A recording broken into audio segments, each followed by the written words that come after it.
سبق شروع ہونے سے پہلے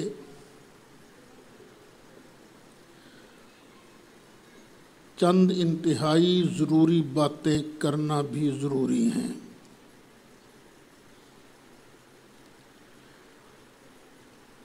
اس لیے کہ ملک کے حالات بڑی تیزی سے بدل رہے ہیں۔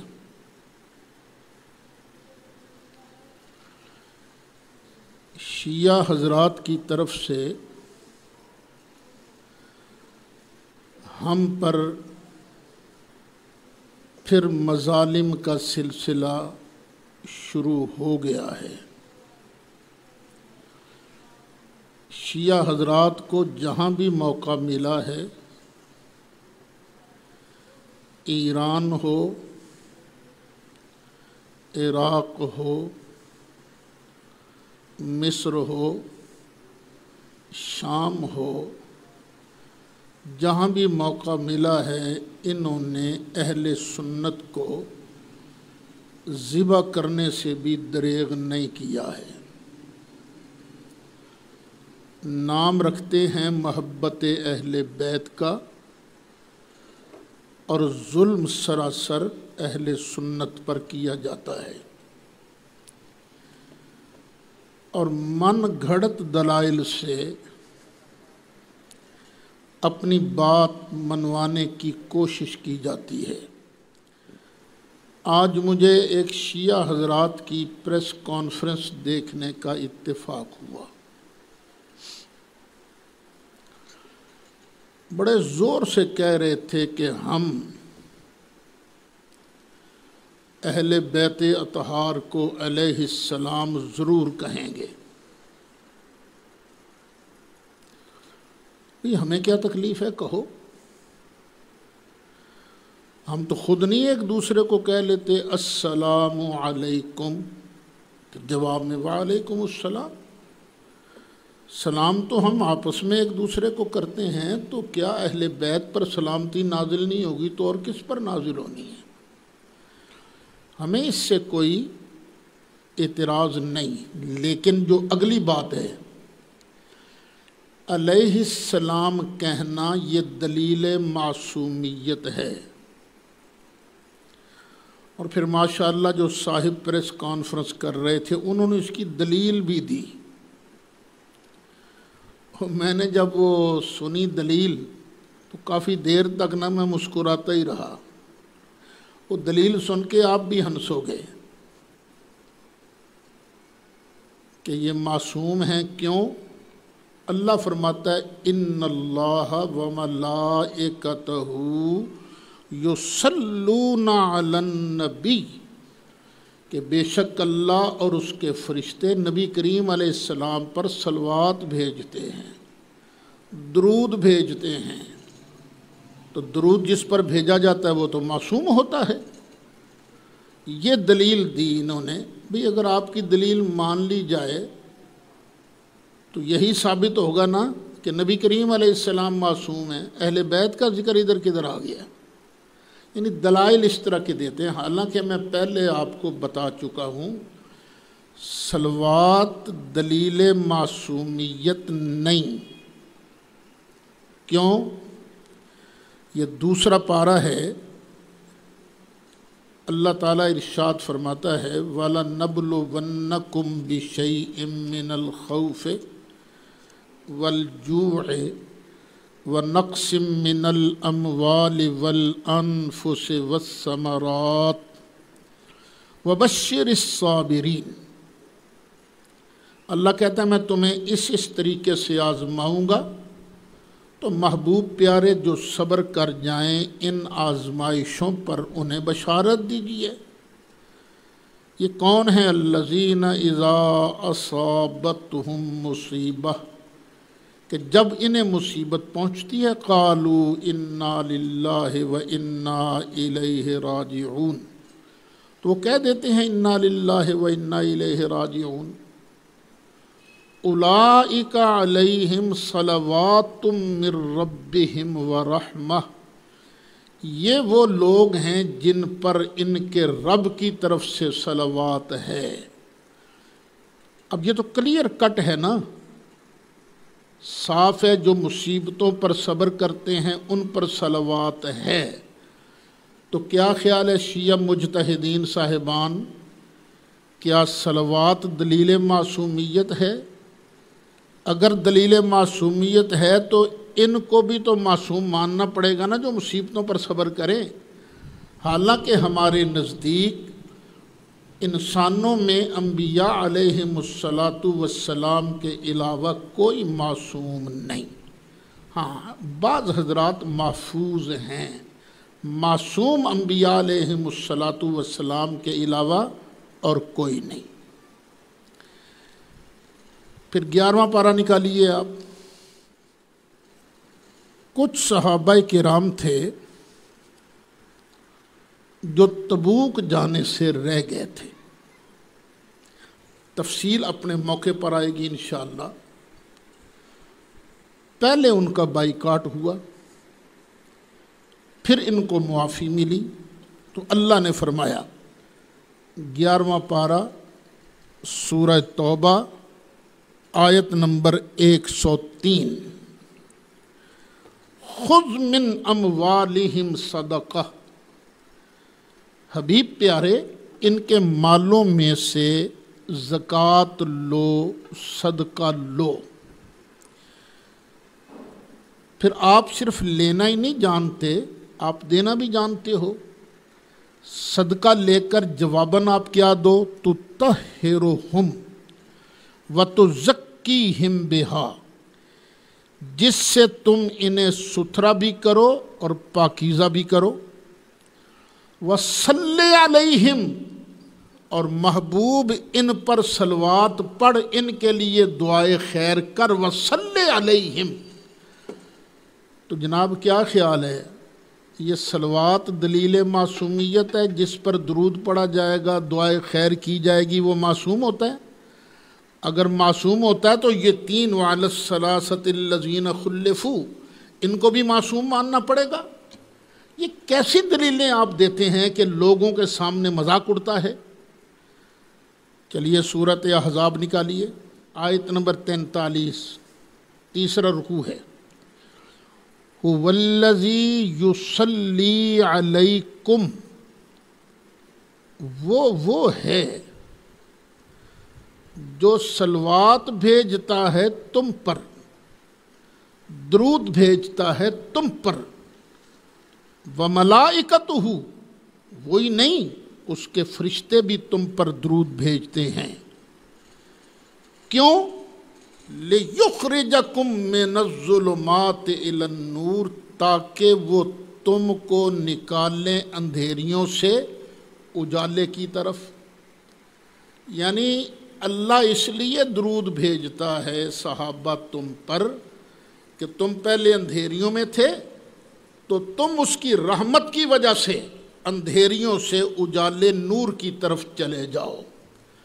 تو اگر یہ صلوات پڑھنا اللہ کا اور اس کے فرشتوں کا دلیل معصومیت ہے، عصمت کی دلیل ہے، تو پھر تو سارے صحابہ کو معصوم ماننا پڑے گا۔ آپ کے پاس تو کوئی دلیل نہیں۔ آپ کے پاس کون سی دلیل ہے کہ خون رسول پر اللہ صلوات بھیجتا ہے؟ کون سی دلیل ہے آپ کے پاس؟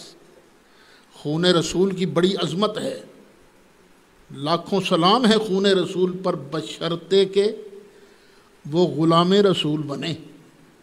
اگر غلام رسول نہیں بنتے، اگر وہ نبی کریم علیہ السلام کی غلامی میں، سرکار کی پارٹی میں نہیں آتے، مسلمان نہیں بنتے، تو پھر خون رسول ہونے کا تو کوئی فائدہ نہیں ملتا نا۔ ابو لہب کا اور سرکار کا خون کیا تھا؟ عبد المطلب کا خون تھا نا، حضرت عبد المطلب کا سگا بیٹا تھا حضرت عبد المطلب کا، وہ خون رسول ہے، قرابت داری ہے، سگا چچا ہے، لیکن چونکہ وہ نبی کریم علیہ السلام کی غلامی میں نہیں آیا، اس لیے وہ تبت یدا ابی لہب وتب کا حقدار بنا۔ ہاں، سرکار کی غلامی میں کوئی آئے، خون رسول ہو، تو پھر میں کئی بار کہہ چکا ہوں، سرکار کی غلامی کا حق بھی ادا کرے، تو خون رسول ساتھ ہو، تو خون رسول کی وجہ سے اس کو قرب الہی کا جمپ لگتا ہے، پھر اس کو جمپ لگتا ہے، ان کو زیادہ قرب نصیب ہوتا ہے۔ لیکن خون رسول ہونا بھی معصومیت کی دلیل نہیں ہے۔ پھر انہوں نے یہ کہا ہم تو ان کو نہیں مانتے خلفائے راشدین، ہم رضی اللہ عنہ نہیں کہیں گے۔ تم کیوں نہیں کہو گے؟ تمہارا قانون چلے گا، تمہارے ابے کا قانون چلے گا کہ تم نے ان کو رضی اللہ عنہ نہیں کہنا، نہیں کہنے دینا؟ قانون کس کا چلے گا؟ پاکستان کے آئین میں درج ہے کہ کوئی قانون کتاب و سنت کے خلاف نہیں بنایا جائے گا۔ ہم قرآن سے پوچھتے ہیں، قرآن تو فرما یہ جو صحابہ کرام ہیں یہ رضوان اللہ علیہم اجمعین ہیں کہ نہیں، رضی اللہ عنہم ہیں کہ نہیں؟ اگر قرآن ان کو رضی اللہ عنہ کہے تو کوئی مائی کا لال، کوئی شیعہ مجتہد، خواہ وہ کتنے ہی اوپر سے سیاسی اثر والے ہوں، ہمیں حضرت ابو بکر صدیق کو رضی اللہ عنہ کہنے سے روک نہیں سکتے۔ کو روک کے تو دکھائے۔ حضرت عمر رضی اللہ عنہ ہیں، حضرت عثمان رضی اللہ عنہ ہیں، حضرت علی رضی اللہ عنہ ہیں، حضرت امیر معاویہ بھی رضی اللہ عنہ ہیں۔ اب قرآن سے پوچھتے ہیں، یہ ہے میرے ہاتھ میں سورۃ مائدہ، 7واں پارہ ہے، سیکنڈ لاسٹ آیت ہے سورت کی۔ قال اللہ، اللہ فرمائے گا، ھذا یوم ینفع الصادقین صدقہم، یہ وہ دن ہے جس میں سچوں کو ان کا سچ نفع دے گا۔ تو صدیق سے بڑھ کے سچا کون ہے؟ ان کو ان کا سچ نفع دے گا۔ لہم جنات تجری من تحتها الانہار، ان کو نفع کیسا دے گا؟ ان کے لیے باغات ہیں جن کے نیچے سے نہریں جاری ہیں، خالدین فیہا ابدا، یہ جنتوں میں ہمیشہ ہمیشہ رہیں گے۔ یہ قرآن ہے، رضی اللہ عنہم ورضوا عنہ، اللہ ان سے راضی اور وہ اللہ سے راضی۔ اور جن سے رضا کا میرا اللہ اعلان کرے، قرآن اعلان کرے، ان سچوں کو ان کا سچ قیامت کے دن نفع دے گا، تو کون ہے ہوئے ہمیں روکنے والا؟ ہمیں روز عربی میں گالیاں سننی پڑتی ہیں۔ شیعہ لوگ 3 مرتبہ اذان دیتے ہیں، 3 مرتبہ، 2 نمازیں جمع کر لیتے ہیں نا، ظہرین، ظہر عصر اور مغربین، مغرب عشاء، اذان 3 بار دیتے ہیں، کسی جگہ 5 مرتبہ بھی دیتے ہوں گے۔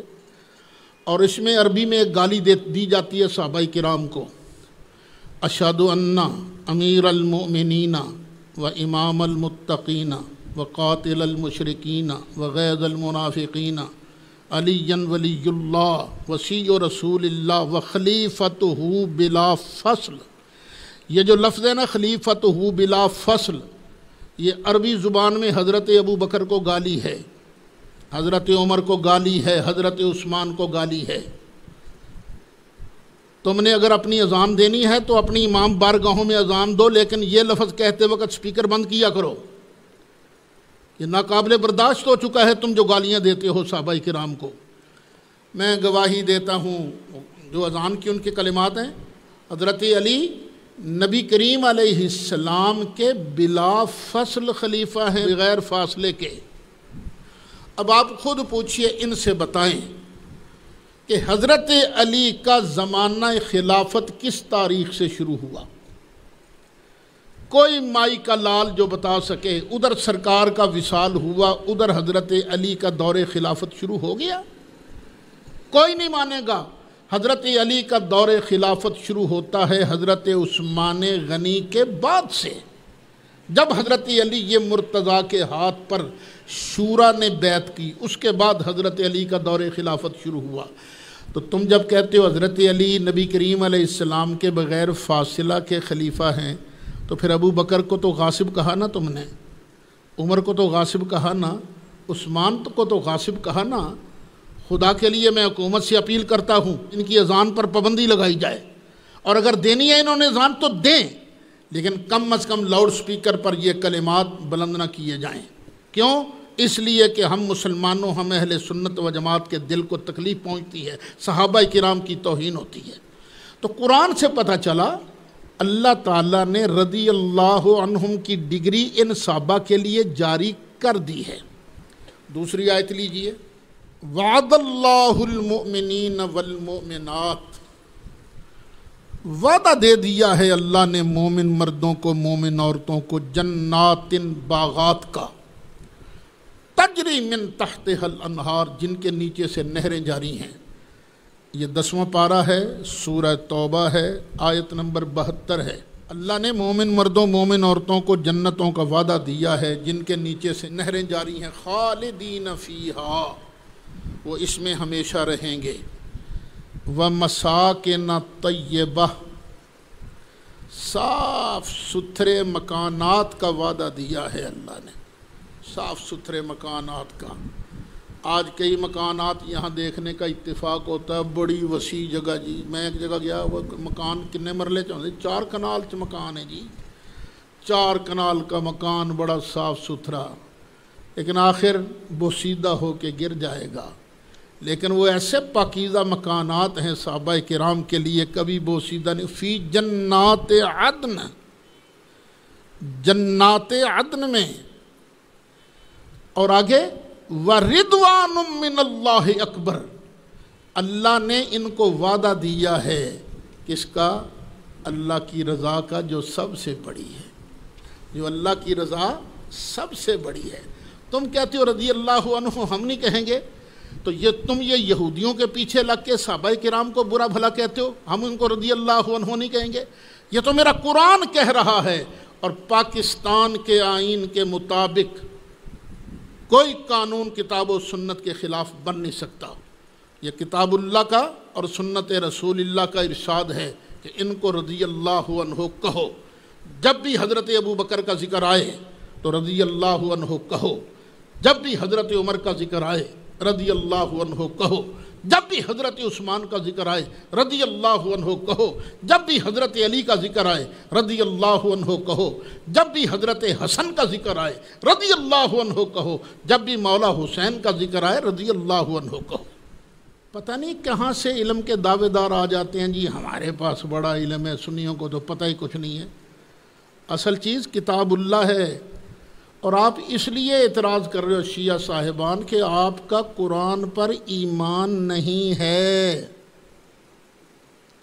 میں پھر کہہ رہا ہوں شیعہ صاحبان، اگر آپ کا قرآن پر ایمان ہوتا تو کبھی رضی اللہ عنہ کی مخالفت نہ کرتے۔ کیا آپ کی کتابوں میں نہیں لکھا اما اعتقاد مشائخنا فَأَنَّ هَذَا الْقُرْآنَ مُحَرَّفٌ مُغَيَّرٌ مُبَدَّلٌ، کہ آپ کی کتابوں میں نہیں لکھا کہ صحابہ کرام نے قرآن کے اندر گڑبڑ کر دی ہے، کئی آیتیں نکال دی ہیں، کئی آیتیں اپنی طرف سے بنا کے داخل کر دی ہیں؟ آپ کا تو ایمان ہی نہیں ہے، اور ہاتھ ڈالتے ہو اہل سنت و جماعت پر، گالیاں بکتے ہو حضرت ابو بکر صدیق رضی اللہ عنہ کو۔ ایسا نہ کرو، پاکستان کا منتبہ نہ کرو۔ اب سورہ توبہ ہے، آیت نمبر ہے پوری 100۔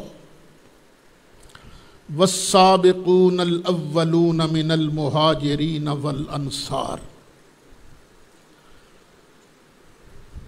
خواہ مہاجر ہیں خواہ انصار، ان میں سے جس نے بھی سبقت کی، جو بھی پہلے ایمان لایا وہ بھی، والذین اتبعوہم بإحسان، اور وہ لوگ جنہوں نے بھلائی کے ساتھ ان کی اتباع کی، ان کے پیروکار بنے۔ میرا مالک فرماتا ہے رضی اللہ عنہم ورضوا عنہ، اللہ بھی ان سے راضی اور یہ بھی اللہ سے راضی۔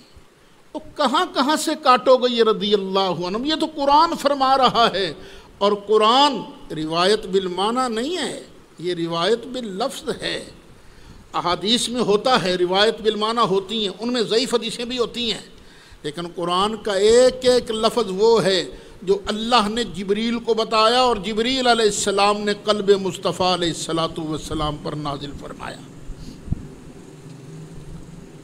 اور سنو آیت، یہ 16واں پارہ ہے، سورہ مریم ہے۔ حضرت سیدنا زکریا علیہ السلام اپنے رب سے مانگ رہے ہیں دعا۔ آیت نمبر 6، آیت نمبر 6، یا رسونی، یا اللہ مجھے بیٹا دے جو میرا وارث ہو، صرف میرا ہی نہیں، وَيَارِثُ مِنْ آلِ یعقوب، اور یعقوب علیہ السلام کی بعض اولاد کا وارث ہو۔ بیٹا تو پہلے ہی وارث ہوتا ہے، یہ دعا کیوں مانگی جا رہی ہے؟ یا اللہ مجھے ایسا بیٹا دے جو میرا وارث ہو۔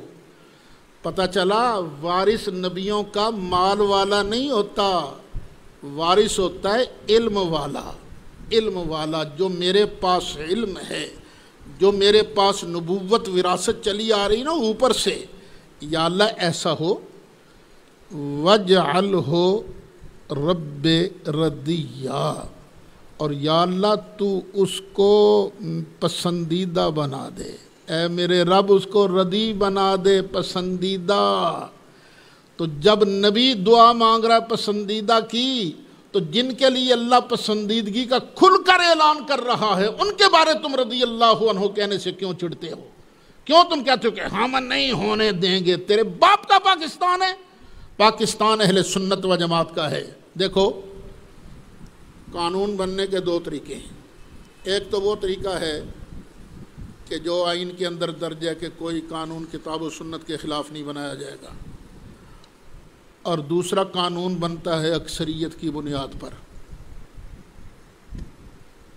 ایسے ہی ہے نا، پرائم منسٹر بنتا ہے اکثریت کی بنیاد پر، اسمبلی میں بحث ہوتی ہے، قانون بنتا ہے، پاس کب ہوتا ہے؟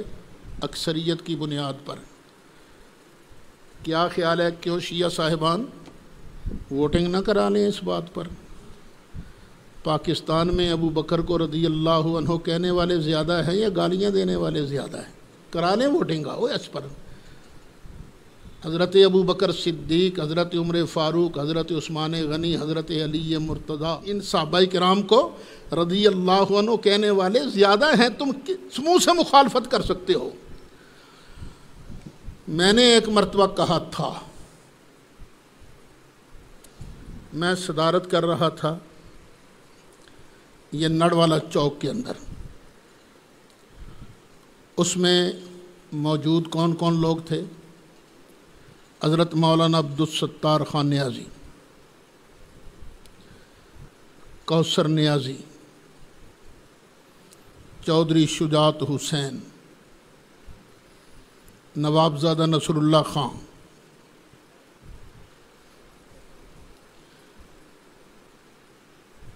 پروفیسر ساجد میر، یہ بڑے بڑے لوگ تھے جو اس جلسے کے اندر شرکت کر رہے تھے۔ سلمان رشدی کی اس خبیث عبارتوں کے خلاف جلسہ تھا، صدر میں تھا۔ وہ ہمارے یہاں ایک ہوتے تھے قاری سعید صاحب سگے میراں، تلاوت ان کی تھی۔ تو نوابزادہ نصر اللہ خان نے نا ایک شیعہ مقرر کو بلا کر نا اس کی بھی تقریر کروا دی۔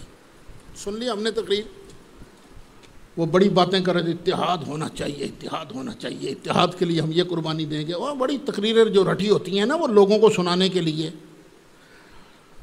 تو جب میرے خطبہ صدارت کی باری آئی تو میں نے وہاں اعلان کہا تھا، اور آج بھی یہی کہہ رہا ہوں کہ ابھی شیعہ مقرر، میں نے اس وقت کہا ابھی شیعہ مقرر برادرانہ جذبات کا اظہار کر رہے تھے، اور میں انہیں یقین دلاتا ہوں کہ جب بھی کبھی پاکستان میں اہل سنت کی حکومت آئی تو شیعہ حضرات کو وہی حقوق حاصل ہوں گے جو اہل سنت کو ایران کے اندر حاصل ہے۔ دیکھ لیجئے گا، سودا وارے کا کیجئے، ہم پر وہاں بڑا ظلم ہوتا ہے اہل سنت کے پر۔ کیا اہل سنت کوئی نہیں ہے ایران کے اندر؟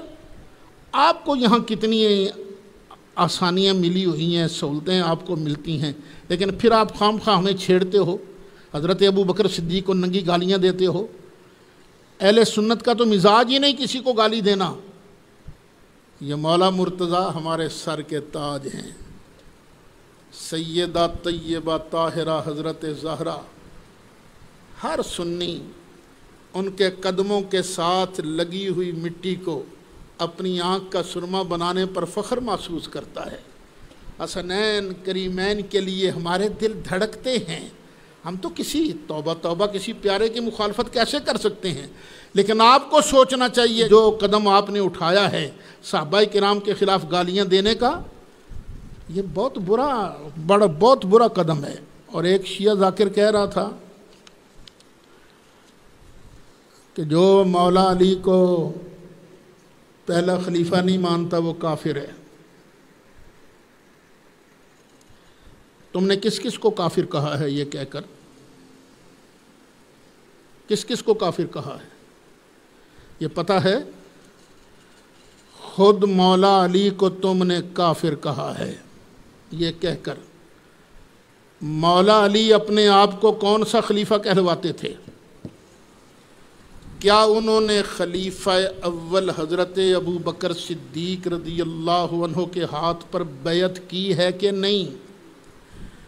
کیا انہوں نے حضرت ابو بکر صدیق کے پیچھے نمازیں پڑھی ہیں کہ نہیں؟ ذرا بتاؤ۔ تم کہتے ہو جو پہلا خلیفہ حضرت علی کو نہیں مانتا وہ کافر، تو حضرت علی نے پہلا خلیفہ کس کو مانا ہے؟ ذرا سوچ کے جواب دیجئے گا۔ ایک ساتھی مجھے کہا گا نہیں حضرت علی نے فٹافٹ بیعت تھوڑی کی تھی، وہ تو 6 مہینے کے بعد بیعت کی تھی نا۔ میں نے کہا علی نے 6 مہینے کے بعد بیعت کر لی، تو ایسا خبیث الو کا پٹھا ہے، تو ابھی 1450 سال کے بعد بھی بیعت نہیں کر رہا؟ کہوں گا نہیں حضرت علی نے اس لیے بیعت کر لی تھی تاکہ امت میں فساد پیدا نہ ہو۔ میں نے کہا پتہ چلا مولا علی کا اسوہ حسنہ کیا ہے، ابو بکر کے ہاتھ پر بیعت کرنے سے امت میں اکٹھ پیدا ہوتا ہے، فساد پیدا نہیں ہوتا۔ اور کیا میں تمہیں پڑھ کے نہ سناؤں؟ مولا علی نے اپنے بارے میں کیا کہا ہے؟ فرمایا مولا مرتضیٰ نے من لم یقل انی رابع الخلفاء فعلیہ لعنت اللہ، جو مجھے چوتھا خلیفہ نہ کہے اس پر اللہ کی لعنت۔ یہ لعنت کلی کنے ہیں؟ مولا علی نے، تے چلی کنے ہیں؟ خود فیصلہ کر لو۔ اور ہم رضی اللہ عنہ کہیں گے رضی اللہ عنہ۔ تم جو لعنتیں ڈالتے ہو نا، تم کہتے ہو ہمارا عقیدہ ہے، تبرہ بھی ہے، تولا بھی ہے، اپنا عقیدہ اپنے پاس رکھو، یہ گلی بازاروں کے اندر اس عقیدے کی اشاعت مت کرو، صحابہ کرام کو گالیاں مت دو، وگرنہ اہل سنت جو ہیں، اہل سنت اگر باہر نکل آئے نا، پتہ ہے یہ تعداد میں کتنی ہیں، یہ بھی یاد کر لو۔ کسی علاقے میں تمہاری اکثریت نہیں ہے، کوئی ضلع بتاؤ جہاں شیعہ کی اکثریت ہو، نہیں اکثریت تمہاری، ہر جگہ اکثریت ہے ابو بکر صدیق رضی اللہ عنہ کو ماننے والوں کی۔ اور میں دیوبندیوں کو، اہل حدیثوں کو بھی دعوت دیتا ہوں، خدا کے لیے میری بات مان لو۔ جو میں کہتا ہوں نا، آؤ اتحاد کرے اصولوں کی بنیاد پر، منڈا نہیں پانا، اصولوں کی بنیاد پر آؤ نا اتحاد کرے تاکہ پاکستان میں فتنے کم سے کم ہوں۔ ایک اور آیت بھی سن لیجئے، 16واں پارہ ہے، سورہ طٰہٰ ہے، آیت نمبر 109 ہے۔ یومئذ لا تنفع الشفاعہ، قیامت کے دن کسی کی شفاعت نفع نہیں دے گی، الا مگر من اذن لہ الرحمن، جس کو رب رحمان نے اذن دیا ہوگا اس کی شفاعت نفع دے گی۔ اگلے الفاظ ہیں وَرَضِيَ لَهُ قَوْلًا، اور اس سے راضی ہوا ہوگا جس کی بات کو اللہ نے پسند کیا ہوگا۔ اب تم کہتے ہو ابو بکر کو رضی اللہ نہیں کہنا، اللہ تو کہتا ہے میں کہہ رہا ہوں، اور اللہ ابو بکر صدیق کی بات اللہ کو پسند ہے، ابو بکر کی شفاعت اللہ قبول کرے گا، عمر کی شفاعت اللہ قبول کرے گا، عثمان کی شفاعت اللہ قبول کرے گا، علی کی شفاعت اللہ قبول کرے گا، سعد کی شفاعت اللہ قبول کرے گا، حضرت عبد الرحمن بن عوف کی شفاعت میرا مالک قبول کرے گا، حضرت عبید اللہ ابن جراح العامری ان کی شفاعت اللہ قبول کرے گا، عشرہ مبشرہ ان کی شفاعت میرا مالک قبول فرمائے گا۔ رب کا اعلان ہے، کیوں؟ وَرَضِيَ لَهُ قَوْلًا، اور ان کے لیے رضی اللہ عنہم ورضوا عنہ۔ اور تمہارے حصے میں کیا آئے گا؟ تمہارے حصے میں مولا علی بھی دیکھ لینا، تمہیں منہ نہیں لگائیں گے۔ مولا علی کہیں گے جو میرے ابو بکر کا نہیں، جو میرے عمر کا نہیں، جو میرے عثمان کا نہیں، وہ میرا بھی کیا لگتا ہے؟ تم کہتے ہو رضی اللہ عنہ نہیں کہنا؟ تو وہ جو یہ 26واں پارہ ہے سورہ فتح ہے، آیت نمبر 18 ہے، اللہ فرماتا لقد رضی اللہ عن المؤمنین اذ یبایعونک تحت الشجرہ، محبوب جب درخت کے نیچے تیرے ہاتھ پر لوگ بیعت کر رہے تھے نا ایمان والے، اللہ ان سے راضی ہو گیا ہے۔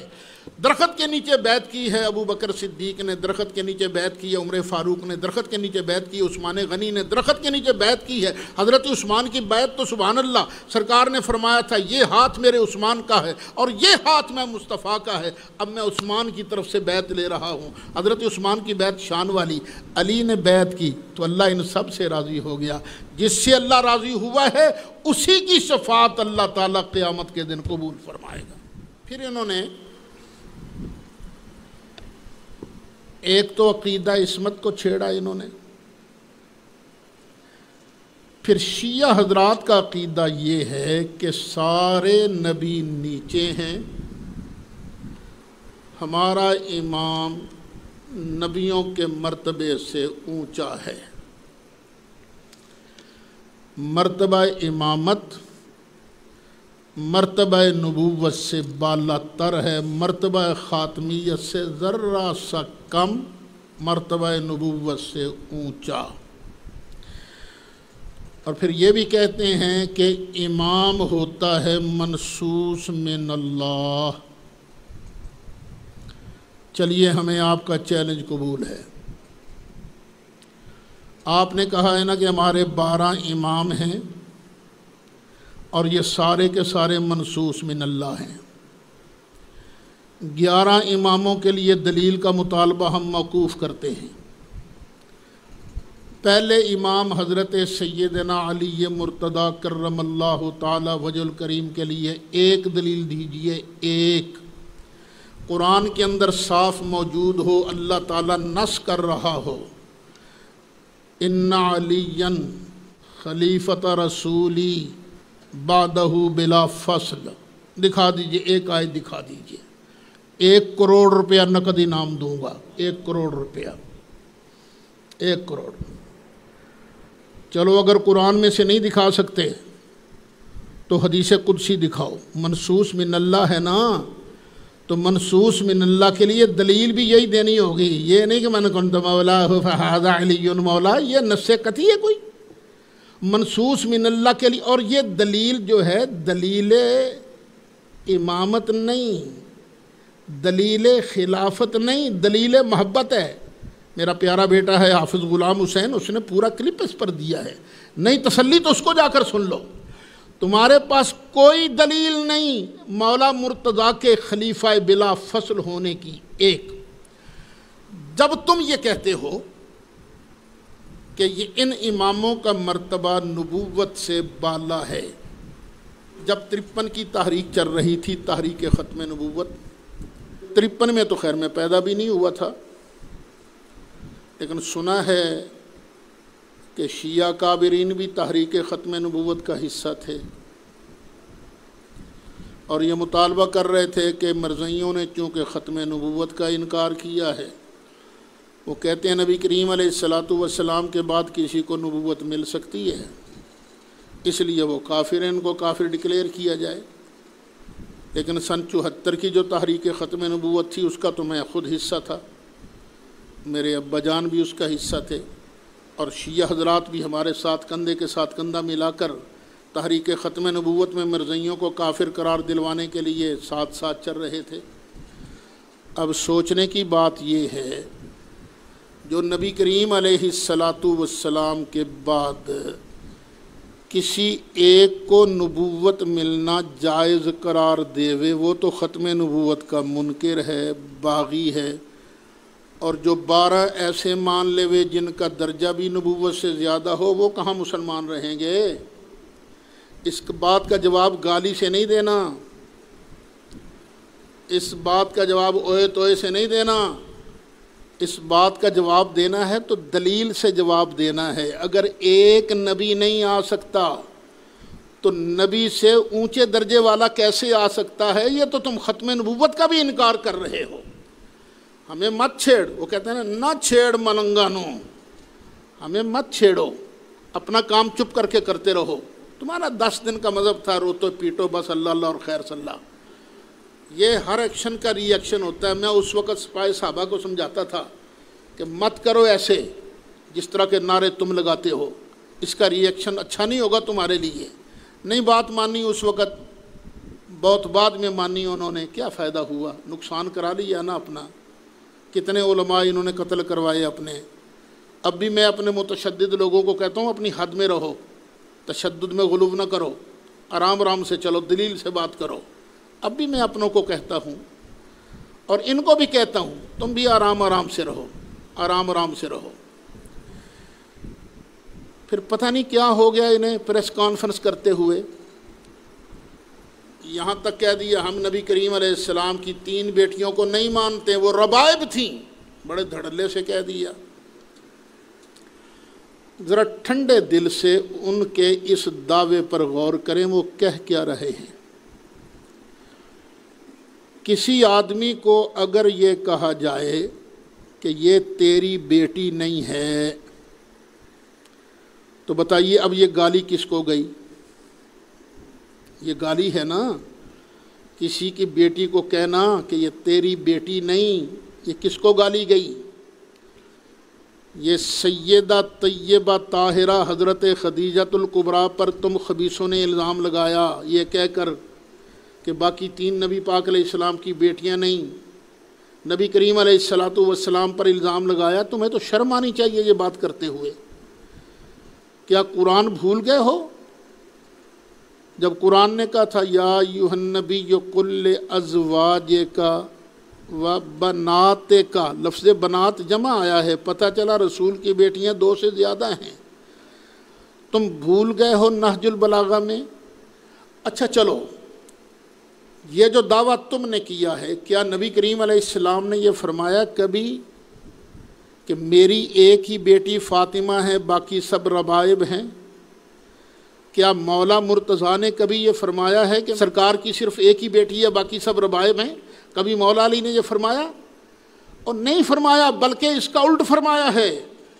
مولا مرتضیٰ نے حضرت عثمان غنی سے فرمایا قد نلت من سحرہ ما لم ینالا، اے عثمان تمہیں ایک شرف یہ حاصل ہے جو دونوں کو شیخین کو حاصل نہیں۔ وہ کیا؟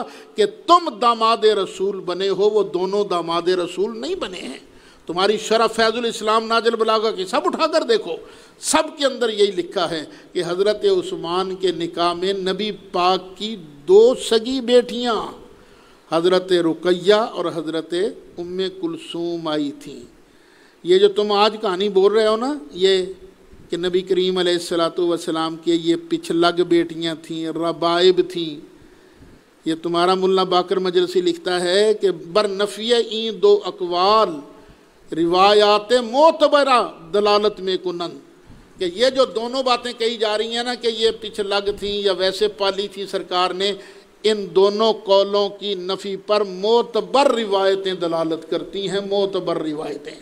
حضرت امام جعفر صادق فرمائے نبی پاک کی بیٹیاں 4، اصول کافی کہے نبی پاک علیہ السلام کی بیٹیاں 4، شیعہ حضرات کی کتابیں ہیں یہ ساری کہیں کہ نبی پاک علیہ السلام کی بیٹیاں 4۔ کسی ایک امام نے جن کو تم معصوم کہتے ہو، کیا کبھی کسی نے کہا ہے کہ نبی کی صرف ایک بیٹی تھی باقی سب ربائب تھی؟ تو ہم صرف یہی کہہ سکتے ہیں فَقُلْ تَعَالَوْا نَدْعُ أَبْنَاءَنَا وَأَبْنَاءَكُمْ وَنِسَاءَنَا وَنِسَاءَكُمْ وَأَنفُسَنَا وَأَنفُسَكُمْ ثُمَّ نَبْتَهِلْ فَنَجْعَلْ لَعْنَةَ اللَّهِ عَلَى الْكَاذِبِينَ۔